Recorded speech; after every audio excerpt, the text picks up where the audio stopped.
ওয়ালাইকুম। আমরা সন্ধ্যার সময় কয়টার সময় 8টার সময় খেয়ে এসেছি। আমার মেয়েটি ঘুমিয়েছিল, ঘুম থেকে উঠে বলল যে মা কিছু খাবো। তো ভাবলাম যে এখানে ব্রেড আছে, বন আছে, সেইগুলা খাবে না, বিস্কিটও আছে।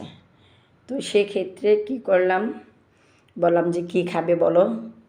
বললো যে মা মাংস তরকারি তো আছে, এটা খেতে চাচ্ছি না, ফুলকপি তরকারি আছে, আমাদের জন্য বানিয়ে নিয়ে আসো, আমরা খাই। আপনি চিন্তা করে দেখেন, রাত্রে 11টা 11:30 বাজে, আমি ঘুমাইতে চলে যাব, কারণ আমার খাইতে ইচ্ছে করছে না। শুধু একমাত্র আমার মেয়ের জন্য আমি এটা তৈরি করেছি। তো এখন কি করব, মা মেয়ের জন্যই 4টা রুটি বানিয়েছি। 4টা রুটি আমার মেয়ে 2টা খাবে, আমি 2টা খাবো। তো সেক্ষেত্রে আপনাদের সাথে শেয়ার করছি, রাত্রি 11:30 বাজে। যখন আমি একটু রিল্যাক্সের ওষুধ খেয়ে ফেলি, তখন আমি একটু আর্লিভাবে ঘুমিয়ে যাই, আবার সকালবেলা 8টার সময় উঠে যাই। আর আমার মেয়ে তো ফজরে ঘুমাবে, মানে 1টা-1:30টার দিকে উঠবে, কারণ ফজর নামাজ পড়ে সে ঘুমায়, তার জন্য ওকে আমি ডিস্টার্ব করি না। তো আপনাদের সাথে শেয়ার করলাম ছোটোখাটো একটা ভিডিও, যে রাতে 11:30টার দিকে রুটি বানিয়েছি আমার মেয়ের জন্য। তো আমার মেয়ে বলে যে আমি সেলফিশ।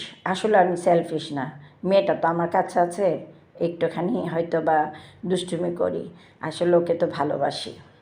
তো ভালোবাসি কথাটা কিন্তু অনেক বড় কথা, কারণ আমার বড় মেয়েটা যেহেতু লন্ডনে আছে, বাবার কাছে আছে, এসছিল, ওর বাবাও এসছিল, ওর বাবা চলে গেল, মেয়েটাকে, ছোট মেয়ে আর আমি আছি। আমার মা মেয়ে দুজন, আপনাদেরকে বলেছি, আগেও বলেছি, এখনও বলছি, আমরা দুজন মাত্র।